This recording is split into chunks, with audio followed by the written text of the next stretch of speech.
शिवजी ने पार्वती को शिवरात्रि के व्रत की कथा सुनाई। एक गांव में एक शिकारी रहता था। पशुओं की हत्या करके वह अपने कुटुंब को पालता था। वह एक साहूकार का ऋणी था, लेकिन उसका ऋण समय पर न चुका सका। क्रोधवश साहूकार ने शिकारी को शिव मठ में बंदी बना लिया। संयोग से उस दिन शिवरात्रि थी। शिकारी ध्यानमग्न होकर शिव संबंधी धार्मिक बातें सुनता रहा। चतुर्दशी को उसने शिवरात्रि की कथा सुनी। संध्या होते ही साहूकार ने उसे अपने पास बुलाया और ऋण चुकाने के विषय में बात की।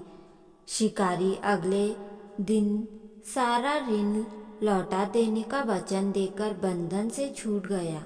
अपनी दिनचर्या की भांति वह जंगल में शिकार करने के लिए निकला, लेकिन दिन भर बंदीगृह में रहने के कारण भूख प्यास से व्याकुल था। शिकार करने के लिए वह एक तालाब के किनारे बेल वृक्ष पर पड़ाव बनाने लगा। बेल वृक्ष के नीचे शिवलिंग था, जो बिल्व पत्रों से ढका हुआ था। शिकारी को उसका पता न चला। पड़ाव बनाते समय उसने जो टहनियाँ हटाई वे संयोग से शिवलिंग पर गिरी। इस प्रकार दिन भर भूखे प्यासे शिकारी का व्रत भी हो गया और शिवलिंग पर बेलपत्र भी चढ़ गए। एक पहर शिवरात्रि बीत जाने पर वह गर्भिणी मृगी तालाब पर पानी पीने पहुंची। शिकारी ने धनुष पर तीर चढ़ाया। जो ही प्रत्यंशा खींची, मृगी बोली, मैं गर्भिणी हूँ, शीघ्र ही प्रसव करूँगी। तुम एक साथ दो जीवों की हत्या करोगे, जो ठीक नहीं है। मैं अपने बच्चे को जन्म देकर शीघ्र ही तुम्हारे सामने प्रस्तुत हो जाऊंगी, तब तुम मुझे मार लेना। शिकारी प्रत्यंशा ढीली कर दी और मृगिणी झाड़ियों में लुप्त हो गई। कुछ ही देर बाद एक और मृग उधर से निकली। शिकारी ने प्रसन्नता का ठिकाना नहीं रहा। समीप आने पर उसने धनुष पर बाण चढ़ाया। तब उसने देखा कि मृगी ने विनम्रतापूर्व निवेदन किया कि हे पारधी, मैं थोड़ी देर पहले ही ऋतु में निवृत्त हुई हूँ, कामातुर विरहिणी हूँ, अपने प्रिय की खोज में भटक रही हूँ। मैं अपने पति से मिलकर शीघ्र ही तुम्हारे पास आऊंगी। शिकारी ने उसे भी जाने दिया। 2 बार शिकार को खोकर उसका माथा ठनक रहा था। वह चिंता में पड़ गया। रात्रि की आखिरी पहर बीत रहा था। तभी एक अन्य मृगी अपने बच्चों के साथ उधर से निकली। शिकार के लिए वह स्वर्णिम अवसर था। उसने धनुष पर तीर चढ़ाए और देर न लगाई। वह तीर छोड़ने ही वाला था कि मृगी बोली, हे पारधी, मैं इन बच्चों को पिता के हवाले करके लौट आऊंगी। इस समय मुझे मत मारो। शिकारी हंसा, बोला, सामने आए शिकार को छोड़ दूं? मैं ऐसा मूर्ख नहीं। इससे पहले मैं 2 बार अपना शिकार खो चुका हूँ। मेरे बच्चे भूख प्यास से तड़प रहे होंगे। उत्तर में मृगी ने कहा, जैसे तुम अपने बच्चों की ममता सता रही है, ठीक वैसे ही मुझे भी। इसीलिए सिर्फ बच्चों के नाम पर मैं थोड़ी देर के लिए जीवन दान मांग रही हूँ। हे पारधी, मेरा विश्वास कर। मैं इन्हें इनके पिता के पास छोड़ तुरंत लौटने की प्रतिज्ञा करती हूँ।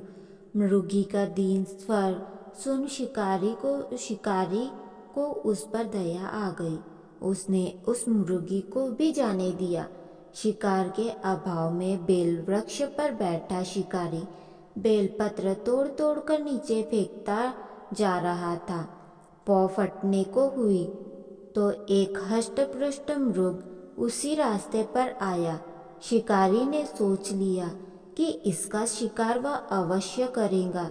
शिकारी की तनी प्रत्यंशा देख मृग विनीत स्वर में बोला, हे पारधी भाई, यदि तुमने मुझसे पूर्व आने वाली तीनों मृगियों और उनके छोटे छोटे बच्चों को मार डाला है, तब तुम मुझे भी मारने में विलंब न करो, ताकि मैं उनके वियोग में मुझे एक भी क्षण दुख न सहना पड़े। मैं उन मृगियों का पति हूँ। यदि तुमने उन्हें जीवन दान दिया है तो मुझे भी कुछ क्षण जीवन दान देने की कृपा करो। मैं उनसे मिलकर तुम्हारे सामने प्रस्तुत हो जाऊंगा। मृग की बात सुन शिकारी के सामने पूरी रात की घटना चक्र घूम गया। उसने सारी कथा मृग को सुनाई। तब मृग ने कहा, मेरी तीनों पत्नियां जिस प्रकार प्रतिज्ञाबद्ध होकर गई है, मेरी मृत्यु से वह अपने धर्म का पालन नहीं कर पाएगी, अतः तुमने उन्हें विश्वास पात्र मानकर छोड़ा है। वैसे ही मुझे भी जाने दो। मैं उन सबके साथ तुम्हारे सामने शीघ्र ही उपस्थित होता हूँ। उपवास, रात्रि जागरण तथा शिवलिंग पर बेलपत्र चढ़ाने से शिकारी का हिंसक हृदय निर्मल हो गया था। उसमें भगवत शक्ति का वास हो गया था। धनुष और बाण उसके हाथ से सहज ही छूट गया। भगवान शिव की अनुकंपा से उसका हिंसक हृदय कारुणिक भाव से भर गया।